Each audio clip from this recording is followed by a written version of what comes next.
In respect of everyone's time, I'd like to get this going. My name is Armando Beltran. I'm the Art Network Chair for YPO.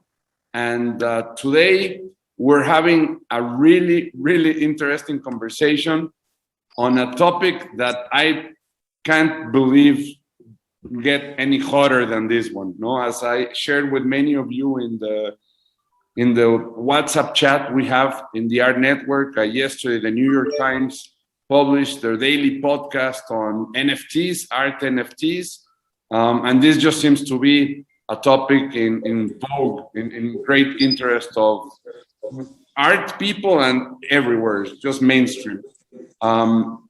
Today, because of this, and certainly the recent auction in Christie's, in which a digital art NFT was sold for over $69 million, that generated a lot of interest amongst the Art Network members, and we decided to act accordingly, and we're putting together a fantastic only in YPO conversation with some of the main players in this auction and certainly in the art world. And I will let my colleagues, both Lana De Beer, who's a member, of course, of the executive committee of the Art Network and a member of the Macedonia, Acadian, I'm not even sure how to pronounce that, chapter, and also secondary chapter in Lagos. And I will also ask Daphna Tata, who's in YPO Miami, to join me in introducing the YPOers who will be sharing with us everything that is to know about NFTs and the art market. So with that, I'll turn it up to you, Lana, and thank you very much, everyone. Hi, how are you? Welcome. My name is Daphna Mentata, and I'm from YPO Miami, as Armando said. I have the pleasure of introducing to you all of the panelists. Me and my husband have been collecting contemporary art for some time, but we haven't invested in NFTs, so I'm happy to learn with all of you about this topic. So first, I'm going to introduce to you Heidi Zuckerman. Heidi, is the CEO and director of OCMA, the Orange County Museum of Art, and a globally recognized leader in contemporary art. She's host of podcast Conversations About Art and author of the Conversations with Artists book series. Zuckerman is the former 14-year CEO and director of the Aspen Art Museum. After reimagining the museum as a world-class institution, she raised more than $130 million and built a new and highly acclaimed museum with Shigeru Ban, the 2014 Pritzker Prize winner for architecture. She has curated more than 200 exhibitions during her career and is the author of numerous books, including a widely loved children's books, The Rainbow Hour with artist Amy Adler. From 1999 to 2005, she was chair of the curatorial department at the UC Berkeley Art Museum. Previously, she was a curator at the Jewish Museum in New York. Heidi also served as the chair of the YPO Art Network. She earned a BA in Europe History from University of Pennsylvania and an MA in Art History from Hunter College, and a Harvard Business School Executive Education Woman on Board certification in 2018. Then we have Herve. Herve Larren has been a YPO member since 2012 and a graduate of Columbia Business School. And prior to his MBA, he worked at LVMH. Herve Larren has been in the crypto business since 2014. He first discovered Bitcoin as a way to send money to charities in Venezuela, where his mother is from. He was asked to present Bitcoin during the YPO HBS program and presented the benefit of this asset class to over 12 YPO chapters all over the world. Herve was the first buyer of a piece of art during Bitcoin Art Basel in Miami in 2017. As the owner of Herve Gallery in the most exclusive art district in the metaverse, He has been building his personal NFT collection. He was one of the 30 bidders approved by Christie for the Beeple auction and the first to ever put a 1 million bid on an NFT. In January 2019, Herve published in the YPO magazine the 13 reasons why to invest in Bitcoin. At the time of publication, Bitcoin was 3,590. And last but not least, we have Francis Belin. Francis has been a president of Christie's Asia Pacific since January 2019. In his leadership role, Francis manages all of the Asia Pacific-based teams, including the regional offices, and is accountable for all of the transactions of Asian collectors globally, across live, online, and private sales. Additionally, he assumes global oversight of the Asian and World Art Department. Francis joined Christie's in 2016 as a global managing director, Asian Art, from his previous role in Swarovski, overseeing their business in Asia Pacific. With 17 years of experience in premium and luxury consumer goods, Francis began his career in management consulting at McKinsey & Company in Europe and Asia. He is a member of the board of advisors for Keith Earth Fund in Japan and serves on various boards and non-executive chairman and independent non-executive director. Francis holds a degree in management from ESSEC Business School and in France, and a diploma Kaufmann from the University of Mannheim in Germany, majoring in business administration and psychology. So here we have Heidi as the moderator. Good morning. Thanks everyone for being here. Well, actually, I just realized it's morning for me. It's 7:07 a.m. So I have a matcha latte, and I know that we're joined by people all over the world. So I just wanted, and I know it's quite late for Francis. So I wanted to start by thanking everyone for being here. This is why I'm actually not on matcha latte, but I'm on red wine. So that's perfect. So I wanted to start off by just acknowledging that YPO is such an incredible place that whenever there's anything that's of interest that's happening in the wider world, there are always YPOers connected to it. And so I want to just do a kind of shout out to Armando for jumping on this. There was a conversation in our WhatsApp group for the Art Network, and we put this together pretty quickly. And so I really appreciate everyone's flexibility to make this time happen.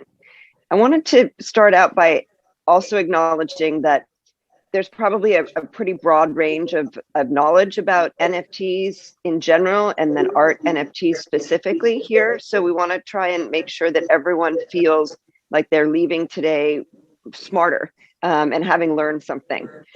I want to, with that in mind, I wanted to ask a question to both Francis and Herve.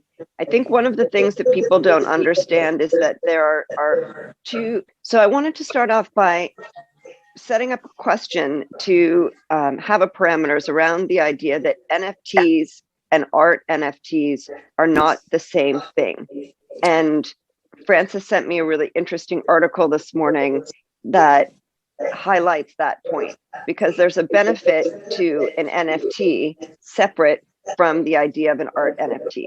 So that's a question to, I think, maybe Herve first, to explain what an NFT is. Of course, it's a non-fungible token, but maybe you could talk about the idea of how that exists separate and distinct from art.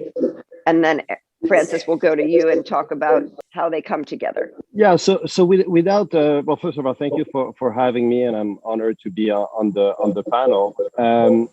So I think the key word in this, and something a misunderstood word, is the word fungible. Fungible and non-fungible, what we're talking about, is two very important concepts when we relate to cryptocurrency and to cryptography. Fungible is basically everything is the same. So for example, a Bitcoin is fungible. There's 21 million Bitcoins. Every Bitcoin can be traded for another Bitcoin. $100 bill is fungible. We can trade it. We want it to be the same. It has to be the same in order to work. When it relates to non-fungible, it's something that is unique. something that is one of a kind, and something that is registered on the blockchain as being a unique piece. And actually, we often think that, well, non-fungible has to be art. Art is actually a small piece of the non-fungible. It has probably the highest emotional connection. But before being interesting in art within the metaverse, there were two bigger asset class that were non-fungible. The first one is virtual real estate. So in order to have a virtual gallery and put a virtual piece of art, I need to own virtual real estate. And that virtual real estate is going to be one of a kind. So we can go in that parallel world, the metaverse, and I would have a bunches of pieces of land that I know are going to be owned and operated by me and that nobody can take it over. Now, that is not the case. For example, if we're in a country where it's a difficult situation, you might own a piece of land and the next day, for some reason, that piece of land, might be taken away from you. When it relates to the metaverse, that piece of land forever will be owned by you because you will have the private key of that piece. The other non-fungible element, and probably something that hits closer to home for a lot of people, is a name. So for example, the name Herve, A-I-R-V-E-Y, the phonetic spelling, is owned by me on the metaverse. The Herve gallery is owned by me. The same way that a website, if you own Amazon.com, that name will be owned by you forever. So names, virtual real estate, and then came in afterwards art, are one and unique pieces that are registered in a public database and that are going to be assigned to you forever. Okay, that's great. You set up my next question perfectly. So, Francis, let's have you talk about, and thank you. That was a great introduction, and I love the reference to things outside of art, to real estate and to like trademarking or branding or naming, because those are all things that people can understand. So that's a great way to give that kind of context. So Francis, can you talk a little bit about how art and NFTs came together to the broadest consciousness, which is what happens when art kind of jumps the shark and ends up, on the front page of the Financial Times, for example? I think look, for us, it really all came together very suddenly a few weeks ago when we put that NFT from Beeple for auction, and it made such an incredible price. And it was, of course, a surprise to a lot of people around the world. It started by being a surprise for us at Christie's because it positioned Beeple to be, as you've all read, the third most expensive living artist after Hockney and I think Kunz. And I think this has all of a sudden, and when I say all of a sudden, it's literally within 5 minutes, because within 5 minutes it moved from, I was watching, it was late actually in Hong Kong, I was looking at the Christie's internal app that we have just to follow the bids, and I would see things going from the bid go from, I think, 15 million US to 60 million US, literally in 5 minutes. So it was extremely sudden for all of us. And all of a sudden, it actually put art NFT from being something on the fringes to be something possibly being mainstream, with a lot of implications. And maybe we'll go into some of these in this conversation. But I think first and foremost, an art NFT, there's a question which is the art NFT first and foremost an NFT, or is it a piece of art? The way I understand it, and I'm not the tech guy on this panel for sure, the way I understand is that the NFT is the way that we bring security, authenticity, unicity, and proof of ownership of a digital asset, whatever the digital asset is. It could be a piece of virtual real estate, could be a contract, could be a piece of music, could be a digital drawing, or it could be a collage of 5,000 of these drawings, like the Beeple art of work actually was. But behind the NFT, there's still the piece of art. The NFT is bringing value to securing a transaction or ownership or unicity of that digital piece of art. But at the end of the day, behind this is still the asset itself, which is the art. And I think in talking about art NFT, we just need to get the balance right between what is the NFT part of it and what is the art part of it when we look at why to collect or what is the actual intrinsic value of these assets. Great. So, Herve, let's go back to you. And again, a great setup, because the idea is that NFTs can be used for tangible physical works of art as well as digital, more ethereal works of art. It's sort of like a fingerprint, right? Yeah, correct. I mean, it is, sometimes we make it very complicated, the word NFT, but at the end, it's a certificate of authenticity.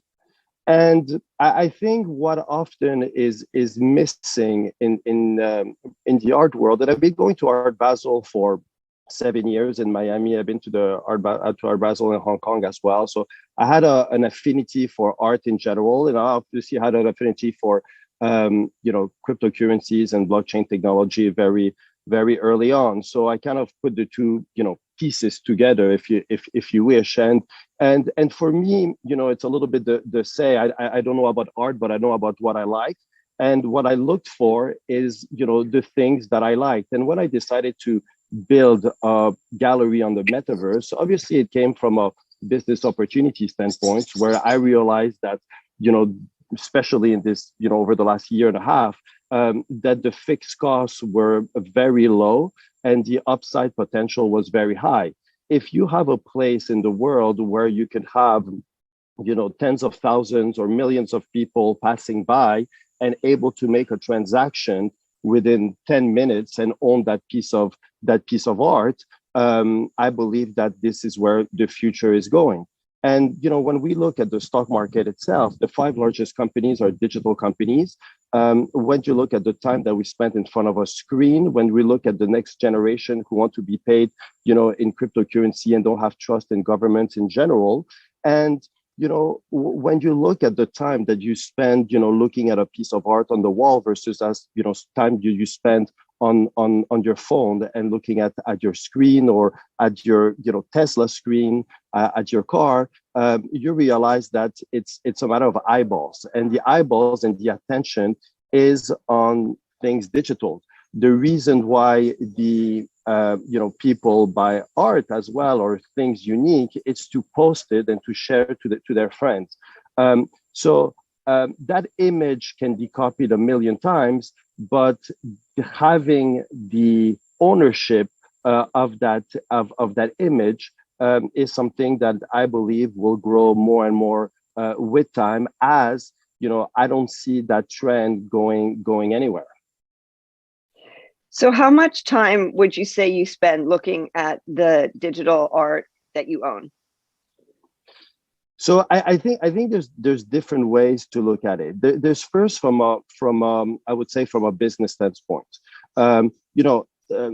setting up. I think there's a transition happening. I think for newcomers to come into the traditional art market, it's going to be very difficult to have an impact if they don't come with less than $100 million in order to secure artists.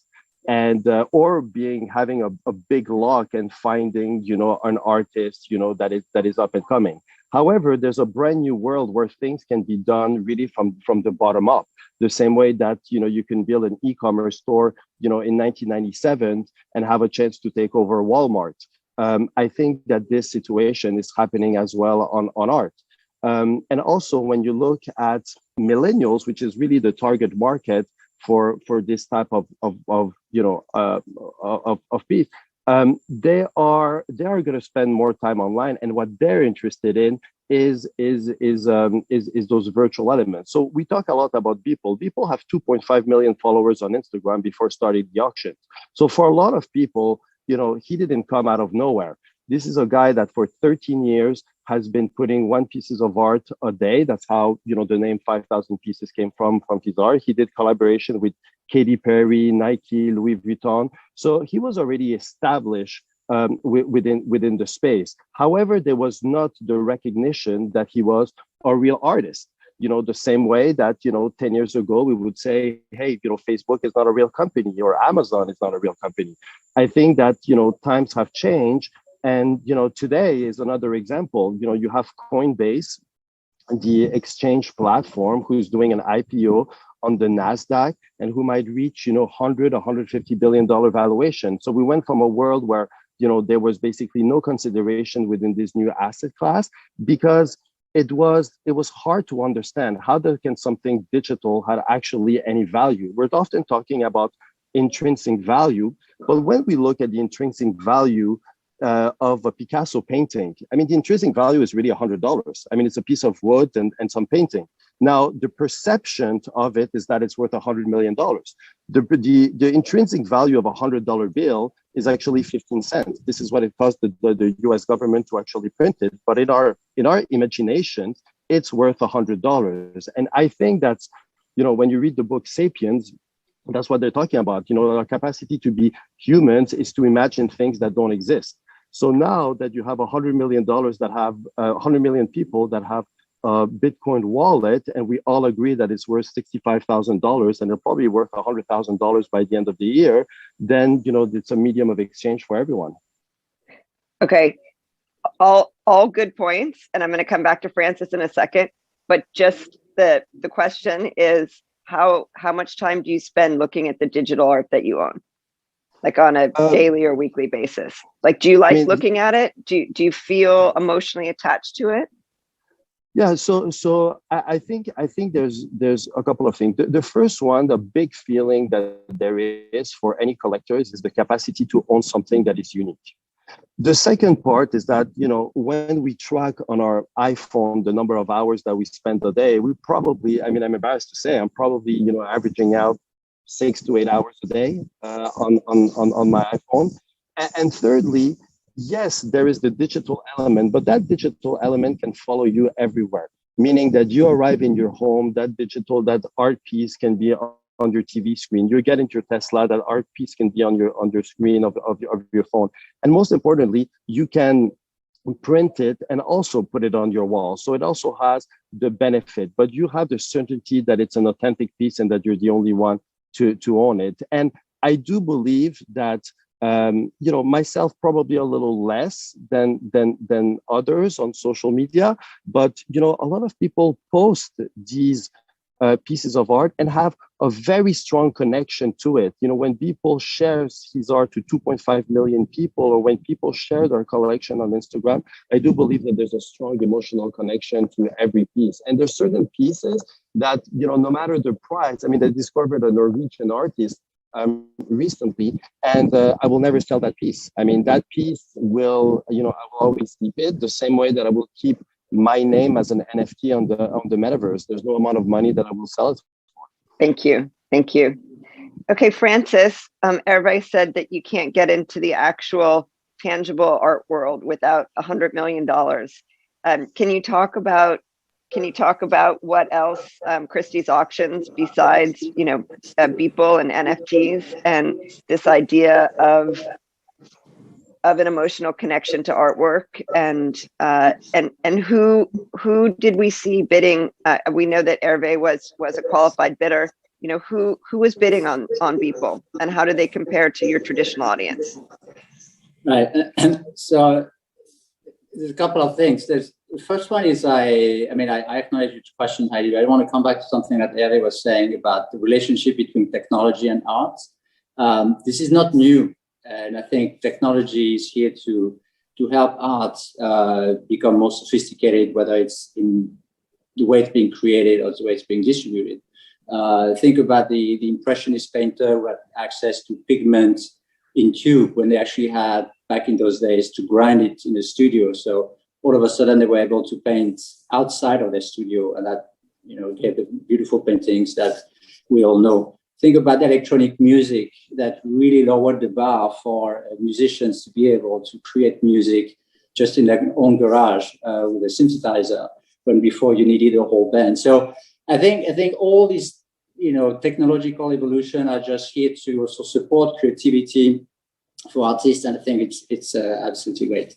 The second point is on the relationship between art and the medium of art.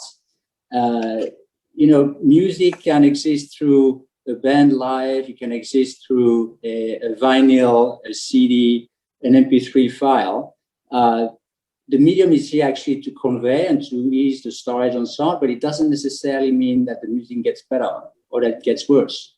And I think it's, at the end of the day, it boils down to art before it actually, relates to anything else. It's really the piece of art itself that actually, I think, is driving the value more than the medium that actually supports it. And then when it comes to actual value of art, there's so many dimensions on assessing what that value is. And I think it's, probably not even the best person to talk about this, but there is so many dimensions that justify why we think art is worth what it is commercially. And some of it can be purely academic. I think, yes, Picasso can be worth just the price of the canvas, the oil that was put on it and the frame. But academically, I don't think anyone would deny that an artist like Picasso has brought a lot to art creation and has influenced generations and continues to influence generations of artists. So we speak about not the monetary value of Picasso's, but the academic value of Picasso, and I think this is important. Yeah, the emotional connection to the art and just the encounter that you have with objects or with an opera. Or, a music which is very hard to describe, but it's something that speaks to you, and maybe not to the person who is next to you, but it does speak to you. And I think it's what differentiates, I think, mankind from animals also. And then, of course, you get into other things from the philanthropic value, you're custodian of the art, and maybe it's not necessarily an object that speaks to you, but you think it's an important one that you need to preserve because it's a Song dynasty Ruyao, and there's only 50 pieces in museums across the world, and it's very expensive, but you have the means to actually own it for a generation or two, pass it to your kids, but at least you protect it because somebody has protected it before you. So there's all these dimensions when it comes to art, and I think they're really relevant to collectors because each collector has, at the end of the day, we're having these discussions, we're talking with collectors. We're having these discussions because it's, it's like what speaks to you as a collector and what speaks to you and the objects that you actually collect beyond the simple question of, I have X, dollars that I want to spend. I'm going to buy something, and how much is this going to be worth in a week or in 10 years from now? Which of course connects us more to the investment value or the speculative value of art, which I'm probably not the best person to talk about here. So again, I think it's a broad topic, but it's important to NFT is NFT, but art NFT. I'll come back to you on the earlier question I was asking: is it art NFT? Is it more an NFT or is it more art? When we look at, to address your question, Heidi, it was a long introduction to my answer. When we look at the pattern of bidding for Beeple, and I have to thank Herve for taking part in this auction, we had above $1 million. We had 34 bidders, and more than 30 of these 34, I think it's 30 or 31, had never transacted at Christie's, even once. And $1 million is a very serious level, even to be qualified. I mean, some of you certainly have participated in auction. The first time you show up at the Christie's auction and say, I want to bid $1 million, we're quite serious on taking deposits and making sure that you're going to settle the deal. So that speaks for the enthusiasm that, these objects in the traditional 250-year-old auction house Christie's has generated in a completely new audience for us, which I think is great because, as I said earlier, I think art NFTs used to be on the fringes. They are becoming mainstream, just like Bitcoin being valued at, $1 trillion is not on the fringes anymore. We can't ignore it anymore. And I think it's. But at the end of the day, I think there's a few mics that are on. We go if they're off. But I think the pattern of bidding that we saw on bringing the price to what it was also suggests that in the art versus NFT of the equation, there might have been quite a bit of NFT at the expense of the art side. And I think there's But it's good because at least we're having this conversation today. Why? Because Beeple sold for $69 million. If it had sold for $1 million or 2 or 3, I don't think we'd be having this discussion. But I can't help thinking there's a bit of a vindication here of a community who was dedicated to everything related to crypto, who has a moment to make a statement that this is here to stay, which I also think it will. But there is it's a turning point that has been it's been instigated by the crypto world. It's a hack of the crypto world into the this old 250-year-old house. So there was a specific question for you, Francis, about the payment of the BP, the buyer's premium, and whether it was paid in crypto or whether it was paid in cash. So it was, I might have said in earlier conversation that it was paid in cash. It was actually paid in crypto. It was paid in Ethereum. So the full amount of slightly over $69 million was paid in Ether.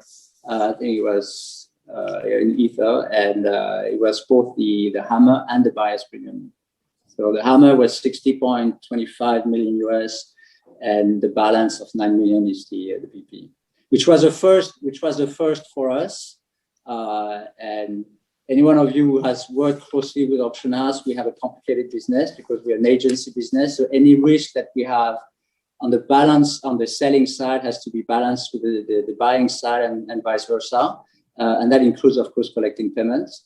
So if we sell something in US dollar, we have to collect payments in US dollar. We don't work around hedging currency. So we did that with Beeple, the seller, because he basically said he was happy to be paid in Ethereum.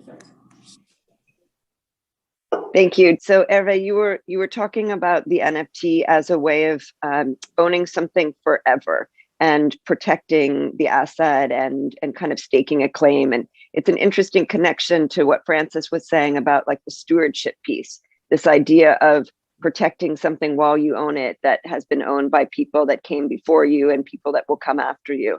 But there is sort of like a backdoor, right, into the NFT, which is the pulling the rug.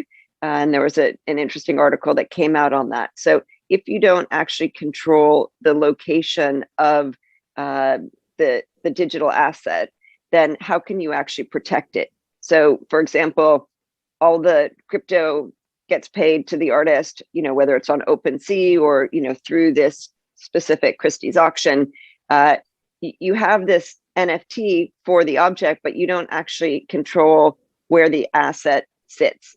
Talk about that risk.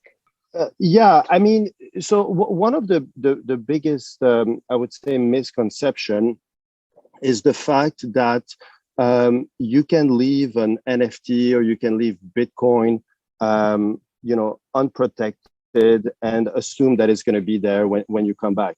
I think it has to be treated the same way that you would treat a regular painting or a regular $100 bill, meaning that these can be taken by anybody at any time. You have to treat it like you treat cash. You wouldn't leave a Jean-Michel Basquiat in your house with the door open and then be surprised if it disappears and say that, there's an issue with Jean-Michel Basquiat, somebody took it, therefore it's Basquiat's problem. No, that has to be taken care of, that has to be protected, that has to be put on specific wallets. And same applies to your Bitcoin. If you leave Bitcoin, then the seed phrase available for somebody to take it is like leaving your debit card with your PIN number, written on it and say, oh, somebody took something from my account. So I think that that's also a little bit the intimidating part is the fact that there's a security element attached to it, and things can disappear very quickly for a non-savvy user. That's why some people rather buy shares of Bitcoin through vehicle on the stock market than holding it in their Coinbase account or on their cold wallet. So that is something that's going to come with time and the education part about it, and has to be organized and treated in a very diligent way. I mean, it's interesting, right? Because Francis talked about how this is almost like a hack, right, of this 250-year-old company. And if there is like an endemic character, for example, of people who are attracted to being disruptors, you know, like yourself, or seeing opportunities in these spaces, then there could also potentially be a mischievous aspect to some of the artists, right? So the one that I was referencing, I mean, he had sold a bunch of these art NFTs, and then he changed the images after they had been sold to screenshots of literal rugs, which he then replaced. And then, of course, you know, some of the buyers liked it even better, right? So, I mean, you could talk about what happened with Banksy and the work that was shredded at Sotheby's. So, how do you kind of manage that, like, tricksterism, right, that often comes with artists in this space? Does that make it better? Does it make it scarier? Does it make it more interesting? Is it just a thing? Yeah, I think when any new market appears, it's very difficult to see where the bid and the ask is. That's why, you know, under Christie's auctions, when it says value, it says unknown.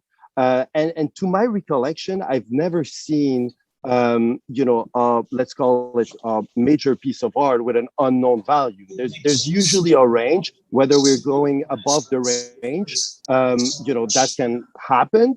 But usually there is a range that we all agree on. There it becomes, you know, where everybody does their homework. You know, I had a very specific you know, amount value that was attached to these pieces. And it was a very rational number. It sounds a little crazy, you know, when we hear about it, but I was, you know, very comfortable with that number and saw the potential on the upsides for different elements, whether it's tokenization of the assets, whether it's, you know, increased traffic in the metaverse, whether it is, you know, having a piece, you know, a historical piece on the you know, being available for display. So there was a very clear rationale. I think when it comes to, you know, publicity stunts, for lack of a better word, then it becomes, you know, the market is going to decide. Are we on an NFT bubble? Maybe, perhaps. Certainly, I mean, you know, there was you know, the funny part is, yeah, it reached, you know, $69 million and it put the spotlight on it, but things were a lot easier when nobody was looking at the space. I mean, right now, you know, you're becoming priced out on certain, you know, piece of real estate, certain pieces of art. Beeple certainly is, you know, completely priced out of the equation. You know, CryptoPunks, the next auction of Christie's, is also, you know, going at a very high level. So, you know, if you ask me, it's probably, you know, shooting ourselves in the, when I say ourselves, it's probably the crypto community in the foot, having, you know, the spotlight being put on this, where, you know, everybody's basically chasing the opportunity and every celebrities in the US are launching NFT collections. So it is very unclear where the bid and the ask is. Certainly, you know, the price of the Ethereum going up, you know, also helps. And I want to bounce back on a point that Francis said as well, which is the recognition of the crypto community by a, you know, historical auction house. You know, you have to remember that for the last 5 years, anything that was crypto related, Bitcoin related, was taking at best in a non-serious way. People were you know, fully trusting central governments, central banks, the way that the statu quo, the way that things were working, saw this, you know, little internet money as a fad. Frankly, saw most of, you know, internet company 10 years ago as a fad as well, when, remember, Twitter valuation and Facebook valuations were seen as completely absurd and just collapsing. So I think it's also, for the crypto community, a big stamp of approval. Obviously, Christie's took the risk and therefore they deserve the reward. I think also there was a point of the crypto community to make it successful. the same way that the Coinbase IPO today is going to be successful, because all of a sudden there's a seat around the table, and somebody that comes with, Bitcoins and NFTs is going to be able to express themselves, and mostly is going to be also recognized as a new generations of art collectors. And the main reason is that, in order for a company or a product to be successful, it needed to have institutional money coming in. At first wealthy angel investors, then institutional money, and then we would dump the end results on the retail buyers. All of a sudden, you have retail buyers who are creating movements. And the reason it's very hard to value is that we value network effects. And network effect is something that is brand new to everyone. And the reason why people put it at zero value is they says, well, these are not companies. That's Satoshi Nakamoto. We don't know who it is. Where's the company? Where's the cash flow? Where's the EBITDA? We don't have that. It's worth nothing. And we're realizing that now when you have an artist, let's say like Beeple, that have 2.5 million followers on Instagram, and that creates a very powerful network around it, that value of that network has effect. It's a little bit like when the first, phone lines were in. If you had one telephone, it was worth nothing. If 100 person who had a telephone, it wasn't worth 1 + 1 + 1. It was worth 100 exponential. And I think that was the mental shift that I got in 2015, when I saw, well, these network effects, once they're established, are going to be very powerful, and they're going to be concentrated under one monetary policy like Bitcoin, or one artist like Beeple, and that is going to have value in the future. That is a super interesting point, that idea on how you value the network effect. And this makes a ton of sense in terms of why the Beeple auction was so successful, because you had an invested community who, as you said, saw an opportunity for validation by an established brand. So, Francis, a couple of kind of tactical questions that came from the chat. Can art NFTs be insured, number one? And can you talk about this idea of the NFT as a fingerprint, for example? What impact will it have on tangible works of art, painting, sculpture, etc.? So the first question on insuring NFTs. So the short answer is I don't know. The long answer is probably anything can be insured as long as you can put a price on the risk. And that's a good segue to talk about what the risks are. So we spoke briefly about, how safe actually NFTs are to own. And I like the analogy from Herve on, you wouldn't keep a basket in your home with the door open, or, don't leave $100 banknote in front of your house expecting when you come back in the evening that it's still there. And I think there is one thing. So the Beeple auction didn't come out of nowhere. It was a month of work for us. Not to bring it to $69 million, but to make sure that the legal framework around it was thoroughly understood by us, and the commitment that we make to buyers when they actually bid is that we know exactly what is it that they're bidding for. And I think it brings it to, insurance, again, I don't know, but what are the risks that are attached to it?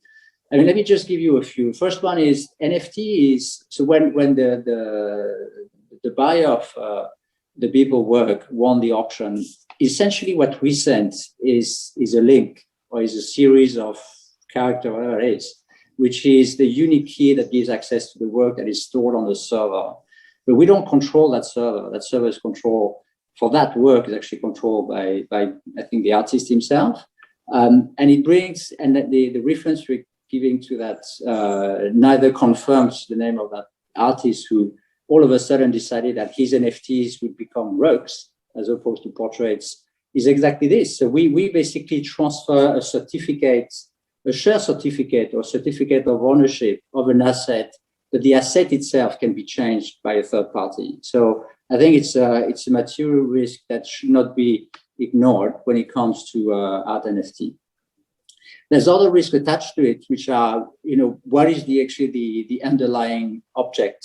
Does the original, the person who was minting the object that transforms the digital asset that attached to the digital asset an NFT, to actually have the IP rights over that work? Is that the original work from the artist? These are really fair questions to ask, because when you're an art collector and you buy a painting, the first question you have is that painting actually from the artist? So, and I think they're also relevant to NFTs. You don't necessarily have, when you buy an art NFT, you don't necessarily have the commercial rights or the copyrights that are attached to that object. And the way you might use it is, might differ from object to object. So I think it points at, but that's the digital space. So there's a whole universe, a whole range of possibilities that, of course, are of risks that are attached to these objects that are proportional, I guess, to the opportunities that actually it offers. I'm happy to get into the opportunities in a second. So I don't know if it's insurable, but I know that there are some risks that can be attached to it. I think it's important for anyone who buys it to know what these risks are. Now, the impact, your second question was the impact on the existing, or at least the more mainstream art market, which is on physical assets, sculptures. It's assets and collectibles with sculptures, paintings. We also trade vintage watches, diamonds, wine, and so on. And how you actually can connect these two? Well, I don't really have the answer, because I think attaching an NFT as a certificate to a digital asset is something that is intuitively easier than it would be to attach it to a physical asset, like a painting. So if you say you have a Picasso, how do you attach that NFT to the Picasso? So you have to have a chip that can't be tempered, or a way to hide within the painting a certain pattern that actually points to NFT. So I don't have the answer technically to this, but I think at this stage, these two worlds are fairly separate, probably, until someone finds a solution. However, I think where they do overlap, and they are likely to overlap faster than we think, is when it comes to tokenization of ownership. All this is public. I'm not disclosing anything which is confidential with regards to our clients, but the buyer of that work from Beeple is also the founder of an NFT art collection called B20, which is essentially acquiring works. So they haven't put the Beeple work into that collection. They're acquiring works and they're tokenizing these works. So I think we're seeing the art world moving already now with the art NFT space, moving into tokenizing. An individual saying, well, maybe I don't own the Beeple work that was sold at 69 million, but maybe I can own a token that is one of the 10,000 tokens that are being minted and attached to that work. And I think this is opening an ocean of opportunities for the physical work of art that we see in museums, and probably, and I don't have the answer, but probably, in the next few years, we will see, a very different way to trade art and to own art. I don't think Picasso owners today are thinking of tokenizing their painting. I think they're very happy. They have the wealth and, the money to actually keep it on their wall, and it's only a portion of their asset base, and not thinking of selling it, and definitely not to cut it into small pieces and give it away.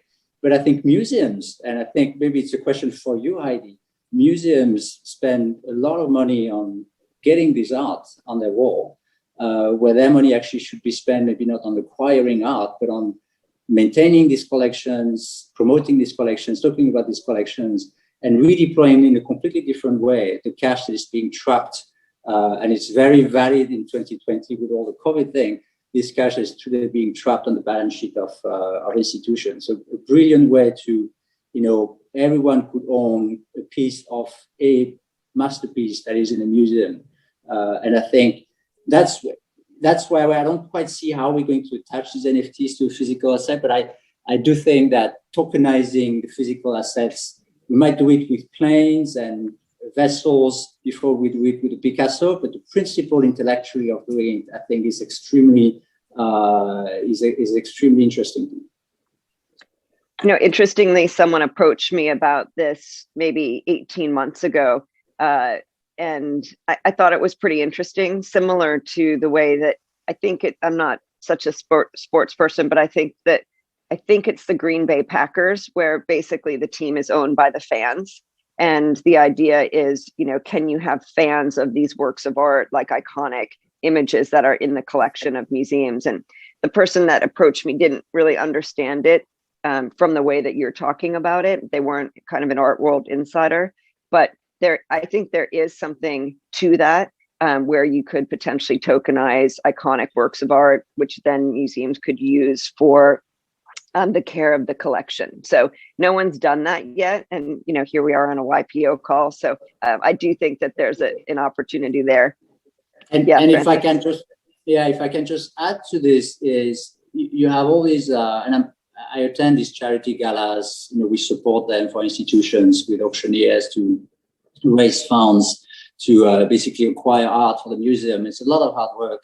But if that, let's say a powerful institution managed to, have $3 million of acquisition fund. I mean, you don't buy that many masterpieces in 3 million. But if you deploy that money not in buying art that actually is going to sit in your balance sheet for whatever 100 years, but you deploy it to pay a coupon to owners of pieces that have been tokenized, it's a completely different thing. You basically transform your art collection in a museum into a retail investment product, and the coupon attached to that retail product is actually the fund that have been raised that usually were deployed on a few paintings per year.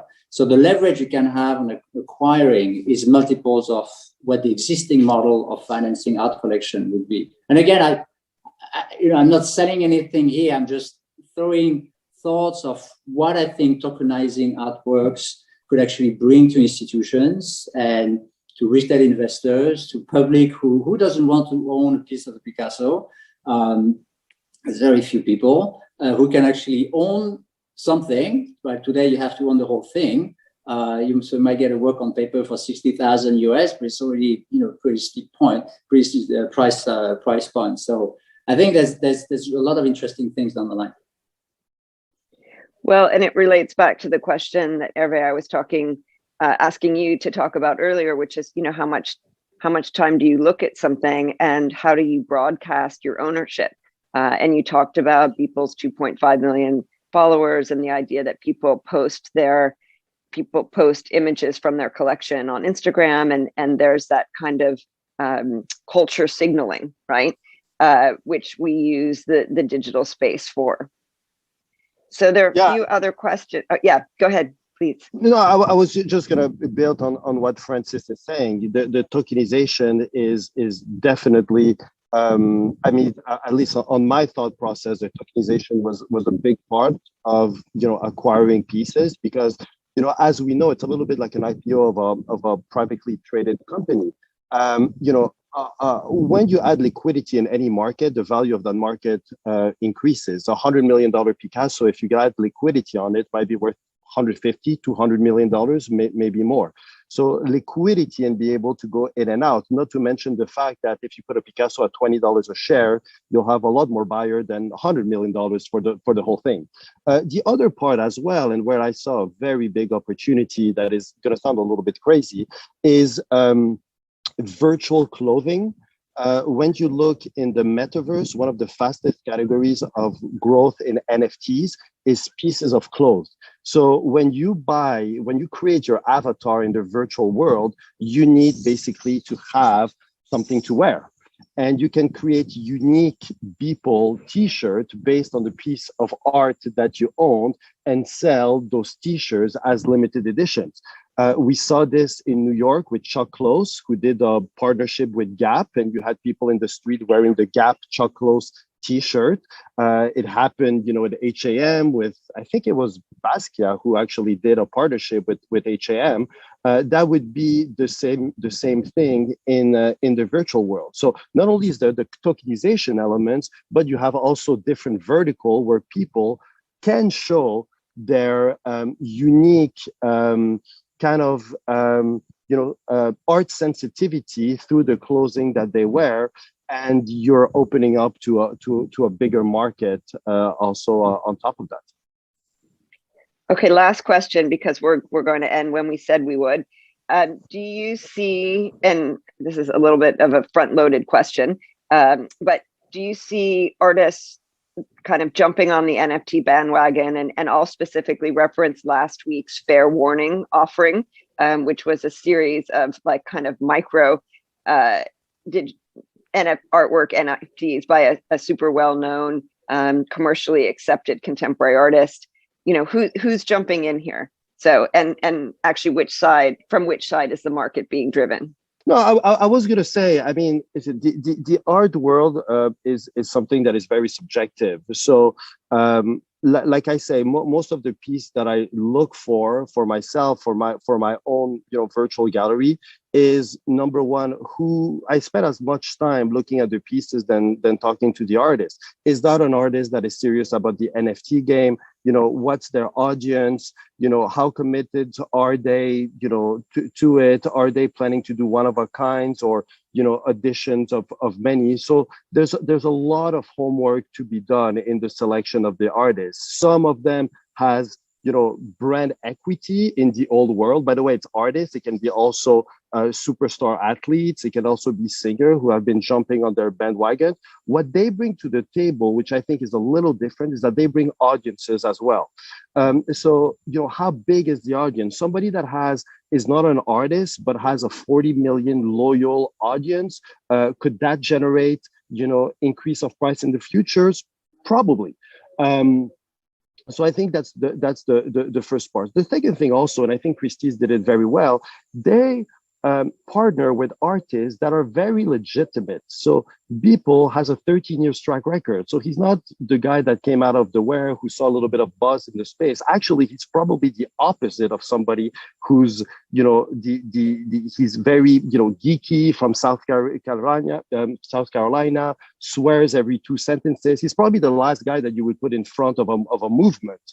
But there he is, because he was extremely legitimate as far as an artist is concerned, and he had the track record. The next option is going to be CryptoPunks. So CryptoPunks is also in the forefront of the NFT movement. It has been started at almost as a joke.